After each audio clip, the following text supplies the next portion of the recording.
നമസ്കാരം. പാറ്റകൾ സമാധാനപൂർവ്വം ഡൽഹിയിൽ നടത്തിയ സമരം പോലീസ് തല്ലിച്ചതച്ചു എന്ന തരത്തിൽ വാർത്തകൾ വരുമ്പോഴും സ്ഥിതി അങ്ങനെയല്ല. പാറ്റകളുടെ പേരിൽ വലിയ അക്രമമാണ് പലരും അഴിച്ചുവിട്ടത് എന്ന് വ്യക്തമാകുന്ന വിശദാംശങ്ങളും ദൃശ്യങ്ങളും പുറത്തു വരുന്നുണ്ട്. അതീവ സുരക്ഷാ സ്ഥലത്ത് സമരം നടത്താനെത്തിയ പ്രതിഷേധക്കാരെ നേരിടാനെത്തിയ പോലീസിന് നേരെ പെപ്പർ സ്പ്രേ ഒഴിക്കുന്ന ദൃശ്യങ്ങൾ, പോലീസുകാരെ വളഞ്ഞിട്ട് ചവിട്ടിക്കൂട്ടുകയും അടിക്കുകയും കല്ലെറിയുകയും ചെയ്യുന്ന ദൃശ്യങ്ങൾ, വനിതാ മാധ്യമ പ്രവർത്തകരെ ലൈംഗികമായി പീഡിപ്പിക്കാൻ ശ്രമിക്കുന്ന ദൃശ്യങ്ങളൊക്കെ പുറത്തു വരുന്നുണ്ട്. ഇവരാണ് നിരായുധരായ പുതിയ തലമുറയുടെ പ്രതീകങ്ങൾ എന്ന തരത്തിൽ വാഴ്ത്തപ്പെടുന്നത്. ഈ ദൃശ്യങ്ങളൊക്കെ മറച്ചു വെച്ചുകൊണ്ട് രാജ്യത്തെ തകർക്കുന്നതിന് വേണ്ടിയുള്ള ഗൂഢാലോചനയാണ് ഡൽഹിയിൽ നടക്കുന്നത് എന്ന് പറയുന്നവരെ എങ്ങനെ കുറ്റപ്പെടുത്താൻ കഴിയും? രാജ്യത്തിന്റെ പരമോന്നത നീതിപീഠമായ സുപ്രീം കോടതിയെ പരിഹസിച്ചുകൊണ്ട് പാറ്റകൾ എന്ന പേരിട്ട് വലിയ തോതിൽ ന്യൂജൻ കലാപത്തിന് കോപ്പുകൂട്ടുമ്പോൾ ഇതെല്ലാം ന്യൂജൻ വിപ്ലവം എന്ന തരത്തിൽ മാധ്യമങ്ങൾ പിന്തുണയ്ക്കുന്നത് എന്തുകൊണ്ടെന്ന് മനസ്സിലാവുന്നേയില്ല. ഇവരുടെ ആക്രമണത്തിന് ഇരയായി 200ഓളം പോലീസുകാർ ആശുപത്രിയിലായത് എന്തുകൊണ്ടാണ് വാർത്തയാവാത്തത്? ഇവർ നടത്തിയ അക്രമങ്ങളെക്കുറിച്ച് നിശബ്ദത പാലിച്ച് ഇവരെ അതിക്രൂരമായി അടിച്ചമർത്തുന്നു എന്നൊക്കെ പറയുന്നത് എത്രമാത്രം ശരിയാണ് എന്ന് വരും ദിവസങ്ങളിൽ ബോധ്യപ്പെടും. പാകിസ്ഥാനിലെ മാധ്യമങ്ങളും അൽ ജസീറയും BBC പോലെയുള്ള ഇന്ത്യ വിരുദ്ധ മാധ്യമങ്ങളുമാണ് ഇവിടെ ന്യൂജൻ വിപ്ലവം നടക്കുന്നു എന്ന തരത്തിൽ ഈ വാർത്തയ്ക്ക് പ്രാധാന്യം കൊടുക്കുന്നത്. ഇതിനിടയിൽ മോദിയെ വധിക്കണം എന്ന് പോലും പറയുന്ന ഒരു കൂട്ടം ന്യൂജൻ പാറ്റകളുടെ ദൃശ്യങ്ങൾ പുറത്തു വരുന്നുണ്ട്. അങ്ങനെ കഴിഞ്ഞ ദിവസം മനോരമ പുറത്തുവിട്ട ഒരു ബൈറ്റ് സോഷ്യൽ മീഡിയയിൽ ഏറെ ചർച്ചയാവുന്നുണ്ട്.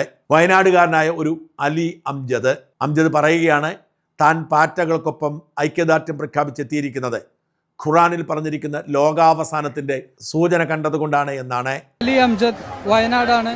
പേപ്പർ ലീക്കിനല്ല, CJPയെ ഞാൻ പേഴ്സണലി കാണുന്നത് ഒരു ലോകാവസാനത്തിന്റെ അടയാളം ഇസ്ലാമിൽ 6-ാമത്തെയോ 7-ാമത്തെയോ ദാബത്തുൽ അർള് എന്ന് പറഞ്ഞിട്ടുള്ള ഒരു കോൺസെപ്റ്റിനെ പറ്റി ഡിസ്കസ് ചെയ്യുന്ന bees from earth, like cockroaches, like insects, and that's deeply connected to Islam, even Solomon Sulaiman.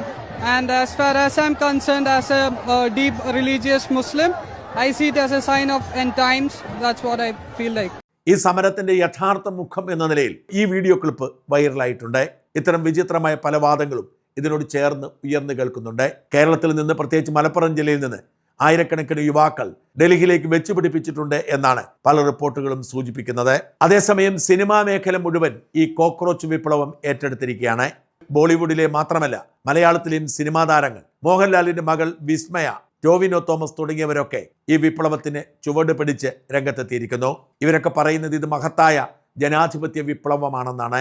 NEET പരീക്ഷാ ചോർച്ചയുടെ പേരിൽ ധർമ്മേന്ദ്ര പ്രധാൻ രാജിവെക്കേണ്ടത് ആവശ്യമാണ് എന്ന് വിശ്വസിക്കുമ്പോഴും ആ രാജിയുടെ പേരിൽ രാജ്യത്ത് പാറ്റകൾ എന്ന പേരിൽ നടത്തുന്ന അരാജകത്വ തേർവാഴ്ചയെ എങ്ങനെ ന്യായീകരിക്കാൻ കഴിയുമെന്ന് ഇവരോടാരും ഒന്നും ചോദിക്കുന്നില്ല.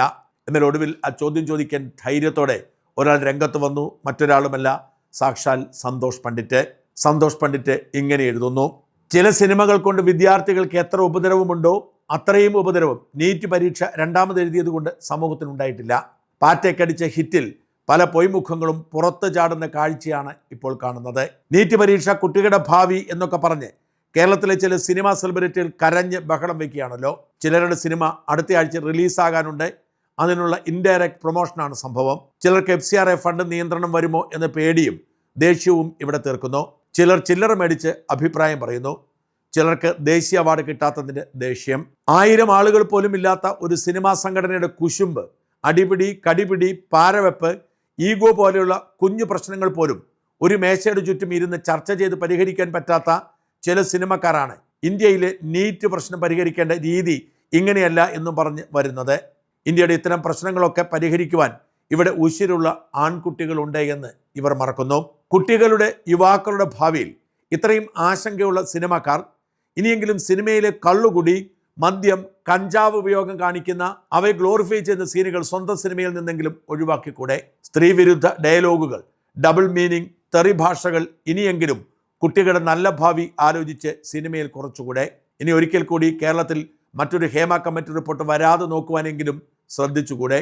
കള്ളപ്പണം വെളുപ്പിക്കുന്ന ആളുകളെ പൊതുജന മധ്യത്തിൽ കൊണ്ടുവന്നുകൂടെ? കേരളത്തിൽ മദ്യനിരോധനം വേണമെന്ന് അഭിപ്രായപ്പെട്ടുകൂടെ? സിനിമാ സ്റ്റൈൽ കൊലപാതകങ്ങളും സിനിമയെ അനുകരിച്ച് പോലീസ് വിദഗ്ധരെ പറ്റിക്കുന്നതും ഇന്ന് കേരളത്തിൽ കൂടി വരുന്നു. സമൂഹത്തിൽ ആക്രമണ സ്വഭാവം വർദ്ധിച്ചു വരുന്നതിൽ സിനിമകൾക്ക് വലിയ പങ്കുണ്ട് എന്ന് തെളിയിക്കപ്പെട്ടതാണ്. പണ്ട് മദ്യവും സിഗരറ്റും മാത്രമായിരുന്നു നായകൻ്റെ ഹീറോയിസം കാണിക്കാനുള്ള അളവുകോലെങ്കിൽ കഞ്ചാവ് ഇപ്പോൾ സിന്തറ്റിക് ഡ്രഗ് അഥവാ രാസലഹരിയാണ് നായകനും നായികയും ഒക്കെ ഉപയോഗിച്ച് അതിന് യുവാക്കളെ പ്രേരിപ്പിക്കുന്നത്. സമൂഹത്തിന് മാതൃകയാകേണ്ട എത്രയോ നടീനടന്മാരും സംവിധായകരെയും MDMA എക്സെട്ര ഉപയോഗിച്ചെന്ന കേസിൽ അറസ്റ്റ് ചെയ്തിട്ടുണ്ട്. പഹൽഗാം ആക്രമണം അടക്കം ഒന്നിലും ഒരു അഭിപ്രായവും ഈ സെലിബ്രിറ്റികൾക്ക് ഇല്ലായിരുന്നു. സിനിമകളിലെ ആക്രമണങ്ങൾ കണ്ട് കുട്ടികളിലും ചെറുപ്പക്കാരിലും യാഥാർത്ഥ്യബോധം കുറയാൻ ഇത് കാരണമാകുന്നു. സിനിമകളിലെ അമിതമായ സംഘടനകളും ക്രൂരതകളും കാണുമ്പോൾ അത്തരം രീതികൾ അനുകരിക്കാൻ ചിലർ, പ്രത്യേകിച്ച് കൗമാരക്കാർ, മുതിരാറുണ്ട്. ലഹരി ഉപയോഗം, സ്ത്രീവിരുദ്ധത, തെറ്റായ ജീവിത രീതികൾ എന്നിവ സിനിമകളിൽ ഗ്ലാമറൈസ് ചെയ്ത് കാണിക്കുന്നത് സമൂഹത്തിലെ ധാർമ്മിക മൂല്യങ്ങളെ പ്രതികൂലമായി ബാധിക്കുന്നു. ചില സിനിമകളിലെ ഭീകരമായ രംഗങ്ങൾ അല്ലെങ്കിൽ അമിതമായ ആക്രമണങ്ങൾ സമൂഹത്തിൽ, പ്രത്യേകിച്ച് കുട്ടികളിൽ, ഭയവും ഉത്കണ്ഠയും ഉണ്ടാക്കുന്നു. കേരളത്തിൽ ഇതിനു മുമ്പ് നടന്ന നഴ്സുമാരുടെ സമരം, ആശാ വർക്കേഴ്സിൻ്റെ സമരം, PSC വിദ്യാർത്ഥികളുടെ സമരം, മുനമ്പം സമരം, സഹകരണ ബാങ്കിലെ കൊള്ള, ഇതൊന്നും ഇപ്പോൾ നീറ്റിൻ്റെ പേരിൽ മുതലക്കണ്ണീർ ഒഴുക്കുന്നവർ കേട്ടിട്ടില്ല അല്ലേ? ഇപ്പോഴത്തെ നീറ്റ് ചോദ്യപേപ്പർ ചർച്ചയാകും മുമ്പ് ഈ ഇന്ത്യയിൽ കേരളമടക്കം എത്രയോ സംസ്ഥാനങ്ങളിൽ PSC പരീക്ഷ റദ്ദ് ചെയ്ത് റീ എക്സാമിന് വേണ്ടി വന്നിട്ടുണ്ട്. അപ്പോഴൊന്നും ഇതുപോലെ സെലിബ്രിറ്റികൾ അഭിപ്രായം പറഞ്ഞു കണ്ടില്ല. അതിൻ്റെ ബന്ധപ്പെട്ട മന്ത്രിമാർ രാജിവെച്ച ചരിത്രമില്ല. CBSE മെഡിക്കൽ എൻട്രൻസ് നടത്തുന്ന കാലത്തും ചോദ്യപേപ്പർ ചോർച്ചയും ക്രമക്കേടും ഉണ്ടായിട്ടുണ്ട്. പ്രധാനപ്പെട്ട സംഭവം ഇവയാണ്. പണ്ട് എത്രയോ വർഷങ്ങൾക്ക് മുമ്പ് സംഭവം. പരീക്ഷ നടക്കുന്നതിന് തൊട്ടു മുമ്പ് വാട്സാപ്പ് വഴിയും SMS വഴിയും ചോദ്യങ്ങളും ഉത്തരങ്ങളും പുറത്തു വന്നു. രീതി ബീഹാർ, ഹരിയാന കേന്ദ്രീകരിച്ചുള്ള സംഘങ്ങൾ വ്യാജ ഏജന്റുകൾ വഴി ഉത്തരം സമാഹരിക്കുകയും പ്രത്യേകമായി നിർമ്മിച്ച അടിവസ്ത്രങ്ങളിലും ജാക്കറ്റുകളിലും ബ്ലൂടൂത്ത് മൈക്രോ ഉപകരണങ്ങളും ഘടിപ്പിച്ച് പരീക്ഷാ ഹാളിലുള്ള വിദ്യാർത്ഥികൾക്ക് എത്തിച്ചു കൊടുക്കുകയുമായിരുന്നു. ഫലം ഹരിയാന പോലീസ് അന്വേഷണ റിപ്പോർട്ട് പരിഗണിച്ച് സുപ്രീം കോടതി AIPMD പരീക്ഷ റദ്ദാക്കുകയും ആഗസ്റ്റ് മാസത്തിൽ CBSEയോട് റീടെസ്റ്റ് നടത്താൻ ഉത്തരവിടുകയും ചെയ്തു. AIPTM 2011-2012 ഉത്തരസൂചിക ഹൈടെക് ചോർച്ച ആരോപണങ്ങൾ. പരീക്ഷ ആരംഭിച്ചതിന് തൊട്ടു പിന്നാലെ ചില കോച്ചിങ് സെൻ്ററുകളിലേക്കും മാഫിയകൾക്കും SMS വഴി ഉത്തരം ചോർന്നതായി പോലീസിന് പരാതി ലഭിച്ചിരുന്നു. വ്യാജ ആൾമാറാട്ടക്കാരെ ഇരുത്തി പരീക്ഷ എഴുതിച്ച സംഭവങ്ങളും അക്കാലത്ത് രാജസ്ഥാൻ, UP തുടങ്ങിയ സംസ്ഥാനങ്ങളിൽ നിന്ന് റിപ്പോർട്ട് ചെയ്യപ്പെട്ടിട്ടുണ്ട്.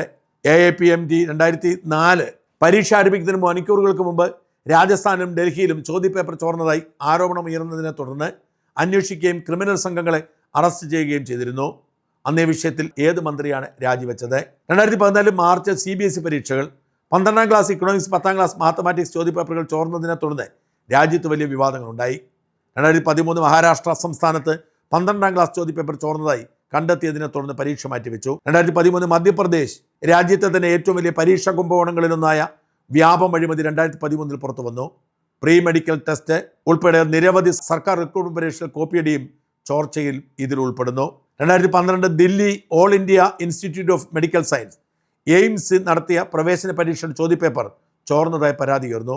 2008 പ്രീ മെഡിക്കൽ ടെസ്റ്റ്, വിവിധ സംസ്ഥാനങ്ങളിൽ നടക്കുന്ന മെഡിക്കൽ പ്രവേശന പരീക്ഷകളുമായി ബന്ധപ്പെട്ട വലിയ തോതിലുള്ള ചോദ്യപേപ്പർ ചോർച്ച റിപ്പോർട്ട് ചെയ്യപ്പെട്ടു. 2007 AIEEE all India engineering entrance examination ചോദ്യപേപ്പർ ചില സംസ്ഥാനങ്ങളിൽ ചോർന്നതായി വാർത്തകൾ വരുന്നു. 2006 CBSE അക്കൗണ്ടൻസി 12ാം ക്ലാസ് അക്കൗണ്ടൻസി പരീക്ഷയിൽ ചോദ്യപേപ്പറും ദില്ലിയിൽ ചോർന്നു. ചോദ്യപേപ്പർ ചോരുന്ന വഴികൾ, മോഡസ് ഓപ്പറാണ്ടി, ഇത്തരം ഷോപ്പുകൾക്ക് പിന്നിൽ കോച്ചിങ് സെൻ്ററുകൾ, ഉദ്യോഗസ്ഥ, ഏജന്റുമാർ എന്നിവരടങ്ങുന്ന വലിയ മാഫിയ തന്നെയുണ്ടെന്ന് അന്വേഷണ സംഘ ഏജൻസികൾ കണ്ടെത്തുന്നത്. പ്രിന്റിംഗ് പ്രസ്സുകൾ, ചോദ്യപേപ്പർ അച്ചടിക്കുന്ന സ്ഥാപനങ്ങളിൽ നിന്നുള്ള സുരക്ഷാ വീഴ്ചകൾ, ട്രാൻസ്പോർട്ടേഷൻ, പരീക്ഷാ കേന്ദ്രങ്ങളിലേക്ക് പേപ്പറുകൾ എത്തിക്കുന്നതിന് വഴിയിൽ വെച്ച് സീലുകൾ പൊട്ടിച്ച് ചോർത്തുന്നവ, ഡിജിറ്റൽ മാധ്യമങ്ങൾ, വാട്സാപ്പ്, ടെലിഗ്രാം ഗ്രൂപ്പ് വഴി അതിവേഗത്തിൽ ചോദ്യങ്ങൾ ലക്ഷക്കണക്കിന് ആളുകളിലേക്ക് വിൽക്കുന്നു. കേന്ദ്ര സർക്കാരിൻ്റെ പുതിയ കർശനം ആൻറ്റി പേപ്പർ ലീക്ക് ലോ പൊതുപരീക്ഷകളിൽ ക്രമക്കേടുകൾ തടയുന്നതിനായി കേന്ദ്ര സർക്കാർ the public examinations prevention unfair means act 2024 നടപ്പിലാക്കിയിട്ടുണ്ട്. ഈ നിയമപ്രകാരം വ്യവസ്ഥ ചെയ്തിട്ടുള്ള കടുത്ത ശിക്ഷകൾ നൽകുന്നതാണ്. സമരം നടത്താം, പ്രതിഷേധിക്കാം, പക്ഷേ പൊതുമുതൽ നശിപ്പിച്ചുകൊണ്ടും ട്രെയിനിന് നേരെ കല്ലെറിഞ്ഞുകൊണ്ടും ആവരുത്. റെസ്ട്രിക്റ്റഡ് ഏരിയയിലും സുരക്ഷാ കാരണങ്ങൾ സമരം ചെയ്യരുത്. നിലവിൽ ഇറാൻ അമേരിക്ക യുദ്ധകാലത്ത് പോലും വികസനത്തിലേക്ക് കുതിക്കുകയാണ് ഇന്ത്യ. അപ്പോൾ എങ്ങനെയെങ്കിലും ഇന്ത്യയിൽ അരക്ഷിതാവസ്ഥ ഉണ്ടാക്കാൻ തെറ്റിദ്ധരിക്കപ്പെട്ട വിദേശ ഏജൻസികളുടെ കളിപ്പാവകൾ ആവുകയാണ് ഇവിടുത്തെ കുറച്ച് ചെറുപ്പക്കാർ. പൊതുജനം ജാഗ്രത. വാൽകഷ്ണം നീറ്റ് കേസുണ്ടായ ആ മിനിറ്റിൽ തന്നെ പോലീസ് അന്വേഷണം തുടങ്ങി. CBIക്ക് നൽകിയ അന്വേഷണം ആരംഭിച്ചു. 13 പേരെ അറസ്റ്റ് ചെയ്തു. എക്സാം ക്യാൻസൽ ചെയ്തു. റീ എക്സാം നടത്തി. അതിന് റിസൾട്ടും വന്നു. മെഡിക്കലിലെ ലക്ഷക്കണക്കിന് വിദ്യാർത്ഥികൾ പാസ്സായി. ചില സിനിമകൾ കൊണ്ടുള്ള അത്രയും ദോഷം വിദ്യാർത്ഥികൾക്ക് റീ എക്സാം എഴുതിയതിലില്ല. വീഴുക എന്നത് തെറ്റല്ല, വീണിട്ട് എഴുന്നേൽക്കാതെ ഇരിക്കുന്നതാണ് തെറ്റ്. സന്തോഷ് പണ്ഡിറ്റിൻ്റെ വിശദമായ ഈ കുറിപ്പിലെ ഓരോ ചോദ്യങ്ങൾക്കും പാറ്റകളിൽ ആവേശം കൊള്ളുന്ന ഓരോ മനുഷ്യരും മറുപടി നൽകേണ്ടതാണ്.